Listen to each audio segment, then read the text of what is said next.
Yeah, this is tough, man. This is tough. To sit here and pretend like I don't care would be a lie. So I'd rather tell you the truth. Man United 0, West Ham 2.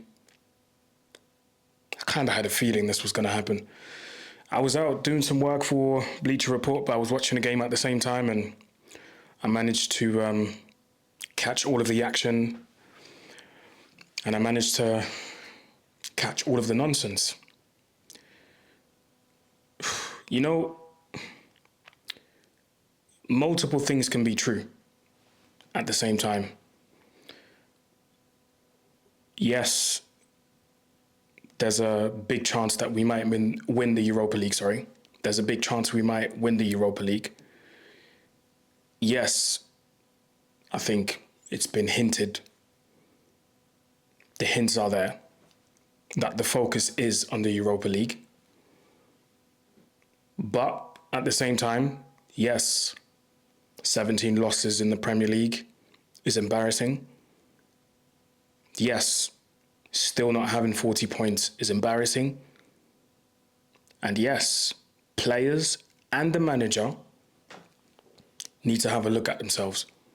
So, like I said, multiple things can be true. I was somebody that was very, and I still try to be a very big advocate. I still try to be a very big advocate of Amorim. When he came in, I was a fan of the system. I was a fan of what he'd done at Sporting. And I was a fan of his philosophy. I'm still a bit of a fan, but like I said, multiple things can be true. And I remember tweeting out something when he came in because people were upset with the fact that Ten Hag got sacked. And I was like, listen, if it doesn't work out with if it doesn't work out with Amorim, then we sack him too, because business is business. So I have to stick to my word. I can't be sat here and be a hypocrite and say that I want him to stay when clearly the signs are pointing in the opposite direction.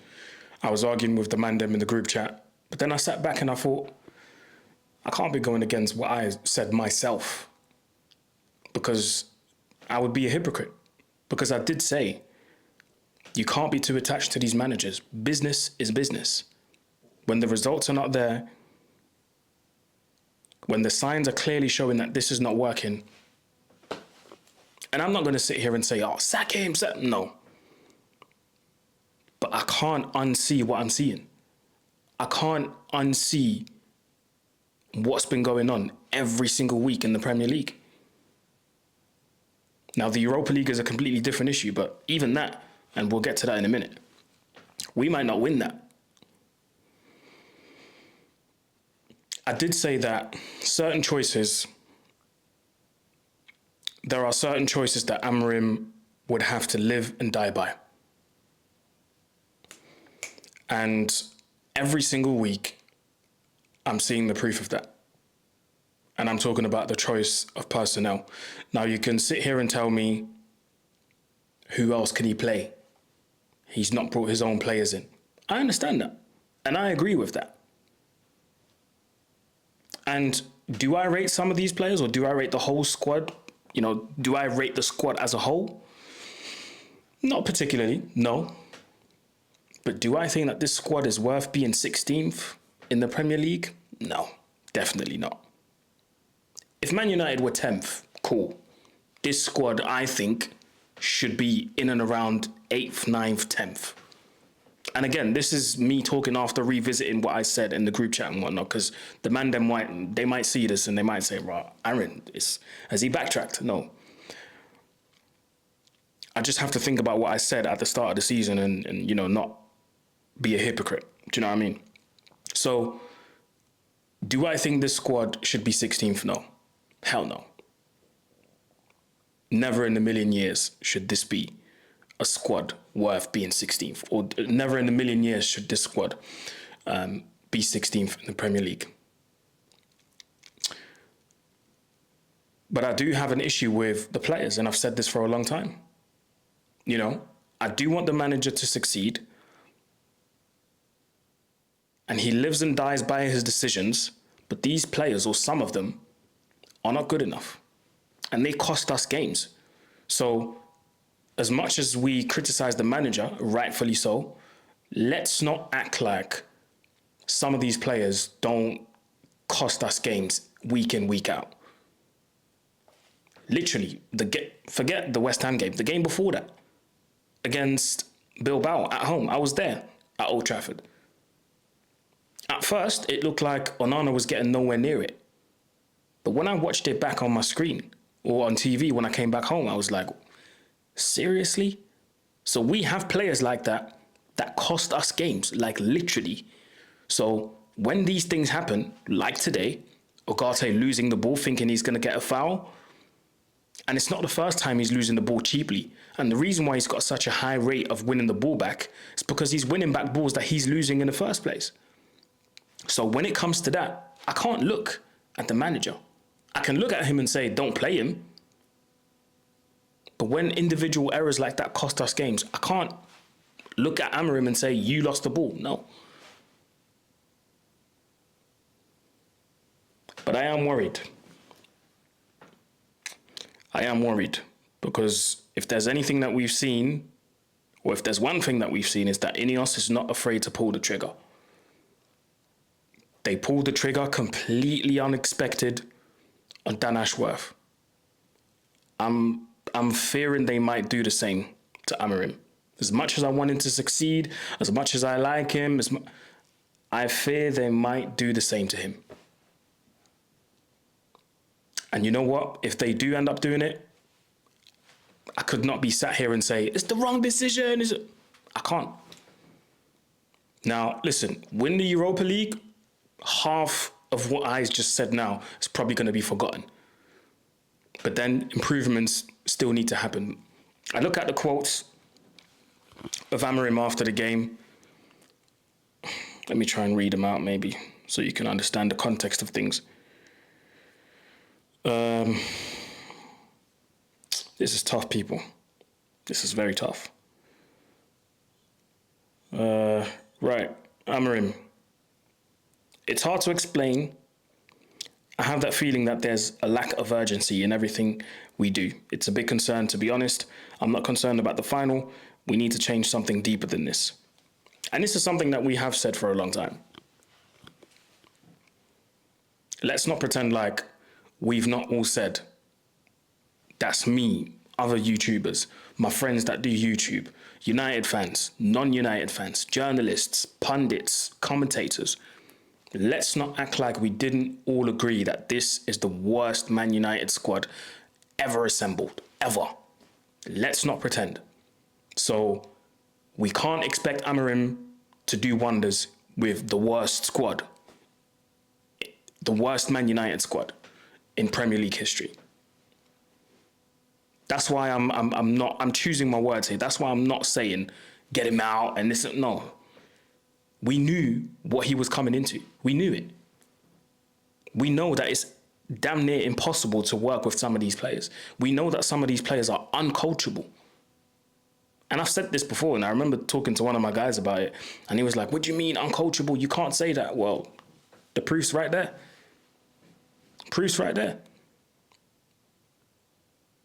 I would have liked Amorim to have a summer window for him to bring in his own players. But then the counter argument is a lot of these managers who manage other teams haven't had that luxury, and they've managed to turn things around. And I agree. It should be able for Amorim to turn this around, no matter what system you play. Three at the back, 4 at the back. It should be able for Amorim to turn this around. Now, why hasn't he turned this around? That's now the question. And that's now what I agree with people that say, based on that, if he ends up leaving the club, it wouldn't be a surprise. And I can't say that I'm surprised about it. Or I can't disagree with that, should I say. Amorim, you live and die by your decisions. When he kept on playing people like Dallo, when he kept on playing people like Højlund, and don't give me this, oh, who else is he going to play? When you want someone to not play, and when you want to phase someone out, you do it. Because he's clearly done it. And you find solutions. Go into the youth. Bring someone up. Promote someone. Make your point. Say it with chest.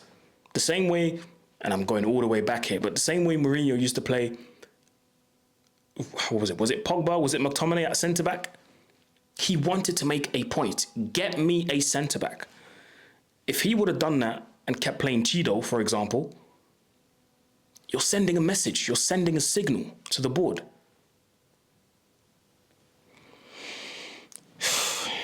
Boy, oh boy.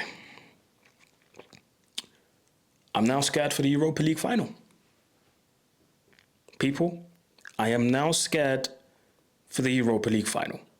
Because playing like this, let me tell you something. We will get absolutely battered and lose that final. There's more fear than confidence, you know. There's more fear than confidence.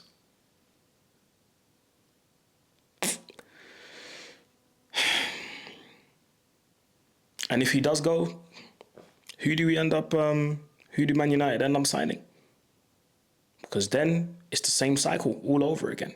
These players will start playing well. They'll give you hope. They'll be called world class again. And then it's back to normality. Back to normality. I don't even know what to say. I don't think I want to dissect the game, or because it's not worth it. It's really not worth it. The whole world is mocking us, man, because they're talking about how it's possible for 16th and 17th placed Man United and Tottenham, respectively, in the Premier League are able to be in a European Cup final. And I can't blame people for mocking us. I really can't. But I have to say, Amorim, I am concerned. Very, very, very concerned. And it's all good and well coming out and saying that you're embarrassed. You know, he himself came out and said that this is the worst squad. It's all good and well doing this, but we still are not seeing anything. Like, we have to give us something that's tangible. Give us something that we can hold on to.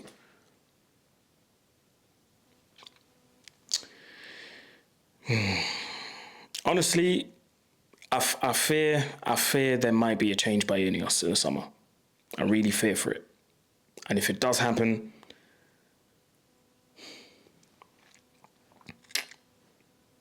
I'm not going to sit here and be surprised. Because it's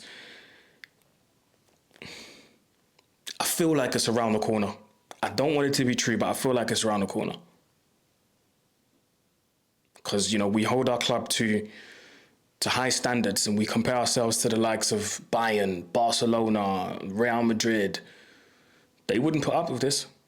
They would not put up with any of this. So, yeah, I don't know. Let me know what you guys think in the comments. Yeah, if you made it till the end of this video, type in scared for the final.